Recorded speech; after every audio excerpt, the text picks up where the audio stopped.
Avocat de profession, Momourad Batik est omniprésent dans les médias depuis déjà plusieurs mois, étant donné qu'il travaille sur plusieurs affaires très médiatisées.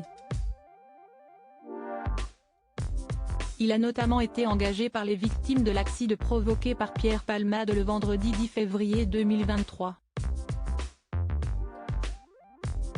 Ce jour-là, un père de famille et son fils âgé de 6 ans roulaient sur la route départementale 372, reliant Melun à Damary-les-Lys, en compagnie d'une jeune femme de 27 ans.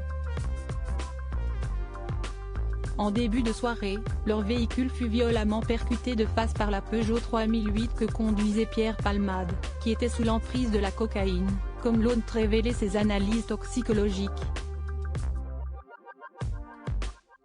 Grièvement blessé, le conducteur de la voiture heurté par l'humoriste, ainsi que ses 2 passagers, ont été transportés d'urgence vers différents hôpitaux, tout comme Pierre Palmade.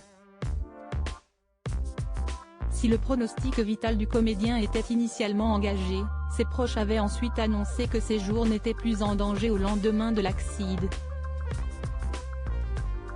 En revanche, le conducteur percuté par l'acteur a dû subir plusieurs interventions chirurgicales, et reste encore hospitalisé à ce jour. De son côté, son fils âgé de 6 ans fut victime d'importantes séquelles physiques, notamment au niveau de la mâchoire et du visage. Enfin, le jeune femme de 27 ans, qui était enceinte de 6 mois, a perdu le bébé qu'elle portait suite au choc.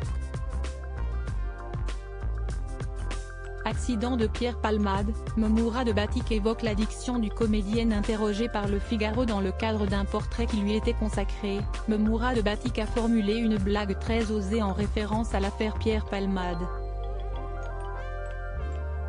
Décrit comme étant un boulimique de travail, l'avocat a tenu à préciser, quand on lui a demandé à quoi il carburait, que ce n'était pas la cocaïne. Outre l'affaire Pierre Palmade, Momourad Batik travaille également sur la disparition de Delphine Jubilard, étant donné qu'il est le représentant légal de l'oncle et de la tante de l'infirmière portée disparue depuis plus de 2 ans. Il défend par ailleurs certaines femmes accusant le gynécologue Émile Daraï de violences gynécologiques, mais aussi la famille de la jeune Siem, retrouvée morte il y a quelques semaines dans le Gard.